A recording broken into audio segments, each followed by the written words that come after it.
পৃথিবীর কোন কূপে আজও আসমানি ফেরেশতা হারুত ও মারুত বন্দী রয়েছেন? কোন অপরাধে মহান আল্লাহ তাআলা তাদের জন্য আসমানের দরজা বন্ধ করে দিয়েছেন? এক সুন্দরী নারীর ছলনায় পড়ে দুজন পূত পবিত্র আসমানি ফেরেশতার পরিণতি জানবেন আজকের এই ভিডিওতে। আহলে কিতাব অনুসারে নবী ইদ্রিস আলাইহিস সালামের সময়ে একবার আকাশ ও পৃথিবীর মধ্যবর্তী স্থান থেকে মহান আল্লাহ তাআলা পর্দা সরিয়ে দিয়েছিলেন। তখন পৃথিবীতে বসবাসকারী লোকদেরকে দেখতে পেল ফেরেশতারা। অবাক হয়ে আল্লাহ পাকের দরবারে ফেরেশতারা বলতে লাগলো, হে বিশ্বজগতের প্রভু, আমরা পাপের কাছাকাছিও যাই না, আপনার মহিয়ান গরিয়ান নামের জিকির করতে থাকি, অথচ এই মানব জাতিকে কত নিয়ামত দিয়েছেন আপনি, তারা কিনা পাপের মধ্যে ডুবে আছে। ছি, আমরা যদি তাদের জায়গায় থাকতাম তবে আমরা কখনোই আপনার বিন্দুমাত্র অবাধ্য হতাম না। আল্লাহ বললেন, হে আমার পবিত্র ফেরেশতারা, তোমরা মানব জাতির মতো সীমালঙ্ঘন এজন্যই করছো না কারণ তোমাদের মধ্যে ক্রোধ, লালসা, লিপ্সা এর কোনো কিছুই দেয়া হয়নি, কিন্তু মানুষকে পরীক্ষাস্বরূপ ক্রোধ, লালসা, হিংসা সবই দেওয়া হয়েছে। যদি এই জিনিসগুলো আমি তোমাদেরকেও দিতাম তাহলে তোমরাও একইভাবে পাপে লিপ্ত হতে। কিন্তু ফেরেশতারা বলল, না, আমরা কখনোই এটা করতাম না হে আল্লাহ। অতঃপর আল্লাহ তাআলা বললেন, তাহলে কি মানবীয় গুণাবলী দিয়ে তোমাদের মধ্য থেকে দুজন ফেরেশতাকে এ পৃথিবীতে পাঠাতে চাও? ফেরেশতারা জবাবে বলল, হে আল্লাহ, যদি আপনার হুকুম থাকে তাহলে আমরা অবশ্যই সেখানে গিয়ে আপনার ইবাদত গুজার বান্দাদের মধ্যে এক নিদর্শন হয়ে থাকতে চাই। আল্লাহ পাক বললেন, বাহ, ভালো তো, তাহলে অবশ্যই তোমাদের মধ্য থেকে সেরা দুজন ফেরেশতাকে নির্বাচন করো, যাদেরকে আমি মানবীয় গুণাবলী দিয়ে মানব আকৃতিতে পৃথিবীতে পাঠিয়ে দেব। সুবহানাল্লাহ। অতঃপর ফেরেশতারা তাদের মধ্য থেকে শ্রেষ্ঠ দুজনকে নির্বাচিত করে আল্লাহ রাব্বুল আলামিনের কাছে আরজি পেশ করল, যেই দুজনের নাম ছিল যথাক্রমে হারুত ও মারুত। এই দুই ফেরেশতার সাথে মানুষের স্বভাব ও লালসা, লোভ সবকিছু যোগ করে মানব আকৃতি দিয়ে আল্লাহ রাব্বুল আলামিন তাদেরকে পৃথিবীতে পাঠিয়েছিলেন। তারা দুজনই সুন্দর মানুষের সুরতে ব্যাবিলন শহরে এসেছিল এবং তারা সেখানে বিচারকের পদে নিযুক্ত হয়। যেহেতু তারা ফেরেশতা ছিল এবং তারা জাদুবিদ্যায় পারদর্শী ছিল, আল্লাহ পাকের তরফ থেকে বিশেষ কিছু কেরামত প্রদর্শন করতে পারত, তাই অল্প সময়ের মধ্যে ব্যাবিলন শহরে তারা জনপ্রিয় হয়ে যায়। তৎকালীন ব্যাবিলনের রাজা তাদেরকে বিচারক নিযুক্ত করেন। তারা তাদের ক্ষমতা বলে মানুষদের মধ্যে অত্যন্ত সম্মানিত ছিল। তারা দেখতে যেমন সুদর্শন ছিল, কাজে কর্মেও তারা শ্রেষ্ঠ ছিল। এই দুজন ফেরেশতা কখনোই মিথ্যা বলতো না, মিথ্যা বলার চেষ্টাও করত না। তারা সততার সাথে কাজ করত এবং তাদের মধ্যে অলৌকিক ক্ষমতা ছিল বলে বিচারক হিসাবে সরকার প্রধান তাদেরকে নিযুক্ত করে। অতঃপর সকল মানুষের মামলা মোকদ্দমার বিচার তারা করতে শুরু করে দেয়। একদিন এক রূপসী মহিলা এই দুজন ফেরেশতার কাছে এক মামলা নিয়ে আসেন। সেই নারী ছিল রূপে গুণে অসাধারণ। হারুত এবং মারুত ফেরেশতার কাছে এসে সেই সুন্দরী নারী তার ছলনাময়ী কণ্ঠে বলতে লাগলো, প্রিয় ফেরেশতাগণ, নিঃসন্দেহে আপনারা প্রভুর তরফ থেকে প্রেরিত আসমানি ফেরেশতা। আমার স্বামী আমাকে অনেক অত্যাচার করছে। আমি তাকে হৃদয় ছোঁয়া ভালোবাসা দিয়েছি, আর বিনিময়ে সে শুধু আমাকে অত্যাচার নির্যাতন করছে। আপনি তাদের বিচার করুন। এ কথা বলার পর সেই নারী অন্যদিকে তাকিয়ে বলল, আহা, যদি এই পৃথিবীর কোনো পুরুষ আমাকে আমার স্বামীর চেয়ে একটু বেশি ভালোবাসত। হারুত এবং মারুত এই মহিলার সৌন্দর্য, রূপ, গুণে এবং কথায় খুবই মুগ্ধ হয়ে গেল। বিচার কার্য চলাকালীন এই মহিলার প্রেমে হাবুডুবু খেতে খেতে এই দুই ফেরেশতার দুজনই সেই নারীকে এক পর্যায়ে ব্যভিচারের আমন্ত্রণ জানালো। ওই নারী ছিল পুরো দস্তুর এক ছলনাময়ী। আসলে তার স্বামী মোটেই কোনো খারাপ মানুষ ছিল না, বরং অশ্লীল পোশাক পরে রাস্তাঘাটে চলাচল করার কারণে তার স্বামী তাকে বকাঝকা করে।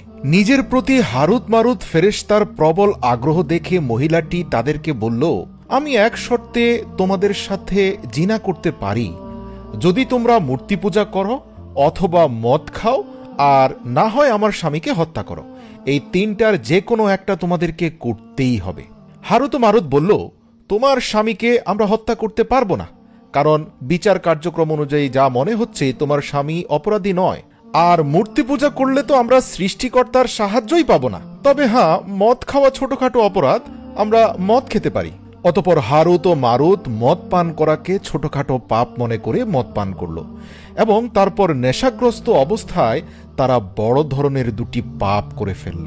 এর একটি হচ্ছে সেই নারীর সাথে ঘনিষ্ঠ হয়ে যাওয়া, আর দ্বিতীয় হচ্ছে আল্লাহ রাব্বুল আলামিন পৃথিবীতে তাদেরকে পাঠানোর সময় পুনরায় আকাশে উঠানোর একটা প্রক্রিয়া শিখিয়ে দিয়েছিলেন।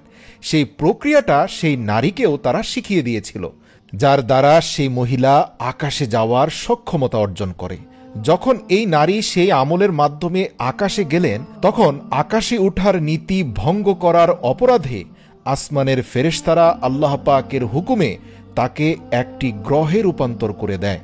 যেহেতু এই মহিলার নাম ছিল জোহরা, তাই সেই গ্রহকে সাইয়ারা জোহরা বলা হতো, যাকে বাংলা ভাষায় শুক্র বলা হয়, অর্থাৎ আজকের জমানায় শুক্র গ্রহটি, যাকে ইংরেজিতে ভেনাস বলা হয়ে থাকে। আর আপনারা সৌরজগতের গ্রহগুলো যদি ভালোভাবে দেখেন, পর্যবেক্ষণ করেন, তাহলে দেখবেন শুক্র গ্রহটি প্রতিনিয়ত জ্বলজ্বল করে জ্বলছে। বলা হয়ে থাকে এটা এক প্রকারের শাস্তি। এদিকে আল্লাহ পাকের সীমা লঙ্ঘন করার অপরাধে হারুত এবং মারুত ফেরেশতাকে আল্লাহ রাব্বুল আলামিন সেই ইসমে আজম নামটি ভুলিয়ে দিয়েছিলেন, যেই ইসমে আজমের মাধ্যমে তারা আসমানে উঠতে পারত। অর্থাৎ সেই ইসমে আজমটি কাউকে শেখানোর ব্যাপারে নিষেধ করা হয়েছিল, কিন্তু মদের নেশায় তারা সেই নারীকে শিখিয়ে দিয়েছিল, আর ফলাফলস্বরূপ সেই নারীর কঠিন পরিণতি হয়, এবং আল্লাহ রাব্বুল আলামিন হারুত মারুতের অন্তর থেকে সেই বিশেষ ইসমে আজমটি উঠিয়ে নেন, এবং এই সীমালঙ্ঘনের শাস্তি হিসাবে তাদের ব্যাবিলনের এক গোপন কুয়ার ভেতরে উল্টো ঝুলিয়ে দেয়া হয়েছিল। আহলে কিতাবে বর্ণনা আছে সেখানে তারা কিয়ামত পর্যন্ত বন্দী থাকবে। প্রিয় দর্শক, এটি আহলে কিতাবের রেওয়ায়েত। এই রেওয়ায়েতের ব্যাপারে ইসলামী বিশেষজ্ঞগণদের মধ্যে ভিন্ন মত রয়েছে। যেমন ইসলামী বিশেষজ্ঞ আল্লামা ইমাম সুয়ুতি রহমাতুল্লাহ আলাইহি এই ঘটনাকে 100% সত্য বলেছেন। আবার ইমাম ইবনে কাসির এবং ইমাম ফখরুদ্দিন রাজি এটাকে মিথ্যা এবং বানোয়াট গল্প হিসাবে প্রত্যাখ্যান করেছেন। এখানে আপনাদেরকে জানিয়ে রাখি, হারুত এবং মারুত ফেরেশতা সম্পর্কে পবিত্র কোরআনের 2টি স্থানে স্পষ্ট আয়াত রয়েছে। তবে এই আয়াতগুলোর মাধ্যমে হারুত এবং মারুতের বিশেষ কিছু কার্যপ্রণালী এবং তাদের বিশেষ কিছু কর্মকাণ্ড প্রকাশ পায়। পুরো ঘটনা পবিত্র কোরআনে স্পষ্টভাবে নেই। পুরো ঘটনাটি তাওরাত, জবুর, ইঞ্জিল কিতাবে ছড়িয়ে ছিটিয়ে রয়েছে। আবার ওই কিতাবগুলোর কিছু অংশ বিকৃত হলেও ঐতিহাসিকদের মতে কিছু অংশ 100% গ্রহণযোগ্য। আসুন এবার আমরা জানব হারুত এবং মারুতের সেই ঘটনাটি যেটা পবিত্র কোরআনের আয়াতের সাথে গ্রহণযোগ্য এবং অধিকাংশ ওলামাদের মতে সত্য বলে স্বীকৃত। সেটা হচ্ছে ব্যাবিলন নামে তৎকালীন পৃথিবীতে একটা বড় শহর ছিল, যেটা জ্ঞান বিজ্ঞানে অত্যন্ত উন্নত ছিল। তার পাশাপাশি সেই শহরের জনগণের মধ্যে জাদুবিদ্যার খুব কদর ছিল, এবং জাদুবিদ্যার সুনাম বহুদূর এলাকা পর্যন্ত বিস্তৃত ছিল। এক কথায় তৎকালীন পৃথিবীর সবচেয়ে উন্নত এবং আধুনিক শহর ব্যাবিলনে সেই ব্যক্তির সম্মান সবচেয়ে বেশি ছিল যে জাদুবিদ্যায় যত বেশি পারদর্শী ছিল। বলা যেতে পারে এই শহরের বাসিন্দা হওয়াটাই ছিল জাদুকর হওয়ার লক্ষণ। এখানে একটা কথা বলি, আমরা জানি এই পৃথিবীর বুকে যেই নবীকে আল্লাহ রাব্বুল আলামিন সবচেয়ে বেশি কারামত দিয়েছিলেন সেটা ছিল হযরত সুলাইমান আলাইহিস সালাম। আর আপনাদেরকে জানিয়ে রাখি, নবী সুলাইমান আলাইহিস সালামের সময়েই কিন্তু এই ব্যাবিলন শহরের নামডাক খুব বেশি ছিল। নবী সুলাইমান আলাইহিস সালাম যেহেতু পুরো বিশ্বজাহানের রাজা ছিলেন, কারণ আল্লাহ পাকের তরফ থেকে প্রাপ্ত মহান ক্ষমতা বলেই তিনি পুরো পৃথিবীর উপর রাজত্ব করতেন। তো যেহেতু ব্যাবিলনের বাদশাহ এবং ব্যাবিলনের জনগণ জাদুর প্রতি অত্যন্ত আসক্ত ছিল, নবী সুলাইমান আলাইহিস সালাম ব্যাবিলন শহরের লোকদের এই কর্মকাণ্ড দেখে তিনি অত্যন্ত ক্ষুব্ধ হন। নবী সুলাইমান আলাইহিস সালাম যখনই ব্যাবিলন শহরের দিকে গমন করতেন, তখন ব্যাবিলনের বাদশাহ একদম ভদ্র নম্র হয়ে যেত, যেন নবী সুলাইমানের সামনে কোনোভাবে জাদুবিদ্যা বা শিরকের কোনো কিছু প্রকাশ না পায়। কিন্তু নবী সুলাইমান আলাইহিস সালাম তার গোপন জিন গোয়েন্দা বাহিনী দ্বারা জানতে পারলেন যে তিনি ব্যাবিলন থেকে সরে যাওয়ার পর এই অঞ্চলের মানুষজন নোংরা জাদুবিদ্যায় লিপ্ত হয়ে যায়। অতঃপর তিনি প্রকাশ্যে এসে শহরের সকল লোকদেরকে জড়ো করে এমন শিরকি প্রথা থেকে বাধা প্রদান করেন। তিনি বলেন, তোমরা কখনো এমন জাদুবিদ্যার অনুশীলন করবে না যার ফলে মহান আল্লাহ পাকের সাথে শিরক হয়ে যায়। কিন্তু ব্যাবিলনের লোকজন হযরত সুলাইমান আলাইহিস সালামের কথা কোনোভাবেই শুনতে রাজি ছিল না। এক পর্যায়ে হযরত সুলাইমান আলাইহিস সালাম তাদেরকে 1, 2 এবং তৃতীয়বার পর্যন্ত সতর্কতা দেন। অতঃপর হযরত সুলাইমান আলাইহিস সালামের তৃতীয় তথা শেষ নিষেধাজ্ঞা অমান্য করার অপরাধে তিনি মারাত্মক ক্ষুব্ধ হয়ে যান। তিনি তার বিশাল জিন বাহিনী নিয়ে ব্যাবিলনে উপস্থিত হন। তৎকালীন ব্যাবিলনের রাজা, প্রশাসনিক কর্মকর্তা, সেনাবাহিনী সহ প্রত্যেকটি জনগণকে গ্রেপ্তার করেন এবং জোরপূর্বক তাদের প্রত্যেকের ঘর থেকে জাদুবিদ্যার সকল বই বের করে নিয়ে আসেন এবং প্রকাশ্যে বলে দেন, আজ থেকে যত শিরকি বই পাওয়া যাবে তার জন্য কঠিন শাস্তির মুখোমুখি হতে হবে। অতঃপর তিনি সকল বইকে একত্র করে তার সিংহাসনের নিচে পুঁতে ফেলেন, যাতে এই ক্ষতিকর বইগুলোর বিনাশের মাধ্যমে এই ক্ষতিকর জ্ঞানকে মানব জাতি থেকে নির্মূল করা যায়। কিন্তু সময়ের সাথে সাথে হযরত সুলাইমান আলাইহিস সালাম ইন্তেকাল করে পৃথিবী থেকে বিদায় নেন। অতঃপর আবার সেই ইবলিস মাথাচাড়া দিয়ে ওঠে। 2-1টি প্রজন্ম চলে যাওয়ার পর ব্যাবিলনের নতুন প্রজন্ম আসা মাত্রই শয়তান তাদেরকে এই বইগুলোর তথ্য দেয় এবং শয়তান প্রকাশ্যে ব্যাবিলনের জনগণকে বলে, আরে তোমরা তো জানোই না নবী সুলাইমান যে এত ক্ষমতার অধিকারী ছিল তার মূল উৎস হচ্ছে তোমাদের পূর্বপুরুষদের রেখে যাওয়া জাদুবিদ্যার বই, যেটা বর্তমানে নবী সুলাইমানের সিংহাসনের নিচে পুঁতে রাখা হয়েছে। তোমরা যদি সেই বই বের করে তা অনুসরণ শুরু করে দাও তবে তোমরাও নবী সুলাইমানের মতো মহা ক্ষমতাধর হতে পারবে। হে ব্যাবিলনের জনগণ, নবী সুলাইমান এক রাজ্য থেকে আরেক রাজ্য উড়ে যেতেন তোমাদের পিতামাতার রেখে যাওয়ার বই ব্যবহার করে।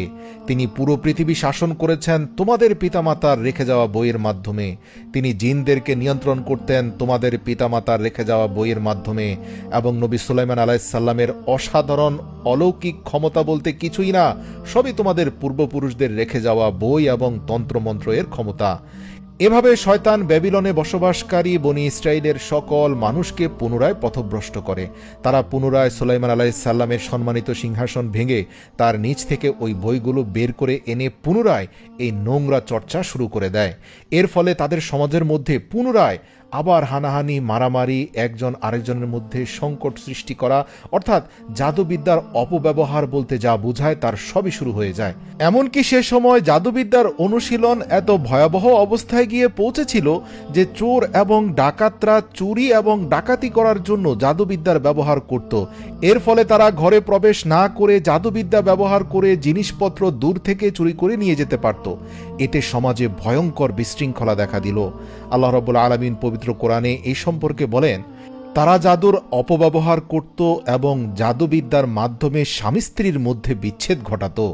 এছাড়াও শয়তানের সেই মিথ্যা তথ্যের বিষয়ে আল্লাহ রাব্বুল আলামিন পবিত্র কোরআনে বলেন, আমার নবী সুলাইমান কখনোই জাদুবিদ্যার অনুসরণ করেনি, সুলাইমান কুফরি করেনি, কিন্তু শয়তানি কুফরি করেছিল। শয়তান মানুষকে জাদুবিদ্যা শেখাত এবং ব্যাবিলন শহরে হারুত ও মারুতের উপরেও মিথ্যা আরোপ করা হয়েছিল। হারুত এবং মারুত দুজন ফেরেশতা অবতীর্ণ হয়েছিল এবং তারা কাউকে ততক্ষণ পর্যন্ত জাদু শিক্ষা দিত না যতক্ষণ না তারা নিশ্চিতভাবে স্বীকৃতি দিত যে আমরা এই জাদু অপকর্মে ব্যবহার করব না, এটা শুধুমাত্র একটা পরীক্ষা, তোমরা কেউ এই জাদুর মোহে কাফের হয়ে যেও না। প্রিয় দর্শক, পবিত্র কোরআনের এই আয়াতগুলোর মাধ্যমে স্পষ্টত বোঝা যায় যে সে সময়ে ব্যাবিলনে জাদুবিদ্যার এই জ্ঞানের অপব্যবহার এত ভয়াবহ রূপ ধারণ করেছিল যা সাধারণ মানুষের জন্য কষ্ট ও দুর্দশার কারণ হয়ে ওঠে। তখন আল্লাহ রাব্বুল আলামিন মানব রূপে দুজন ফেরেশতা পাঠিয়েছিলেন জাদুবিদ্যা থেকে বাঁচার আমল ও জাদুকে বাতিল করার পদ্ধতি মানুষকে শেখানোর জন্য, যাতে তারা জাদুকরদের হাত থেকে মুক্তি পায়। তবে এই শিক্ষাগুলিও খারাপ উদ্দেশ্যেও ব্যবহার হতে পারে। তো ওই দুজন ফেরেশতাই মূলত হারুত এবং মারুত। এই ফেরেশতারা দুনিয়ার বুকে এসে যখনই মানুষকে এই কালো জাদুর হাত থেকে রক্ষা করার জন্য আল্লাহ প্রদত্ত জাদুবিদ্যা শিখাতো, তখন তারা সর্বদা মানুষকে এই কথা বলে সতর্ক করত যে এটি আল্লাহর তরফ থেকে একটি পরীক্ষা তোমাদের জন্য। তোমরা আমাদের কাছ থেকে এই জাদু শিখে নিচ্ছ যাতে তোমরা কালো জাদুকে প্রতিহত করতে পারো, কিন্তু তোমরা আল্লাহ প্রদত্ত এই জাদু শিক্ষাকে অপব্যবহারে ব্যবহার করো না। কিছু আরবি গল্পে ব্যাবিলনের এক বিশেষ কূপের কথা উল্লেখ আছে। সেখানে অনেক লোক এসে হারুত ও মারুতের সাথে সাক্ষাৎ করে জাদুবিদ্যার জ্ঞান লাভ করত। যদিও কিছু ঐতিহাসিক বলেছেন যে ইরাকের হাল্লা শহরের কাছে একটি ধ্বংসাবশেষে একটি প্রাচীন কূপ রয়েছে, যেখান থেকে ব্যাবিলনের সীমানা শুরু হয়েছে। তারা এই কূপটিকেই ব্যাবিলনের কুয়া হিসাবে ঘোষণা করে। তবে যাই হোক, এই ঘটনা থেকে এই শিক্ষা পাওয়া যায় যে জাদুবিদ্যা এবং জাদু একটি শিরক, তবে এটি দুর্নীতি ও ফাসাদ বন্ধ করতে ব্যবহার করার অনুমতি রয়েছে। প্রিয় দর্শক, কোরআনের আয়াতের সাথে তাওরাতের এই ঘটনাটির সম্পর্ক সবচেয়ে ঘনিষ্ঠ। এজন্যই সকল উলামা কেরামগণ এই ঘটনাটিকে স্বীকৃত বলেছেন। তবে এই ঘটনায় আল্লাহর তরফ থেকে প্রেরিত ফেরেশতা হারুত এবং মারুতের কি পরিণতি হয়েছে তা স্পষ্ট করে কোথাও উল্লেখ করা হয়নি। শুধু এতটুকু বলা হয়েছে যে হারুত এবং মারুত ফেরেশতা পৃথিবীতে এসে মানুষকে কালো জাদুর হাত থেকে রক্ষা করার জন্য আল্লাহর তরফ থেকে প্রেরিত ভালো জাদু শিক্ষা দিত। তো প্রিয় দর্শক, হারুত মারুতের এই পুরো ঘটনা থেকে একটি শিক্ষা নিশ্চিত যে জাদুবিদ্যা আজও রয়ে গেছে এবং জাদুবিদ্যা একটি শিরক, তবে এটি দুর্নীতি ও ফাসাদ বন্ধ করতে ব্যবহার করার অনুমতি রয়েছে।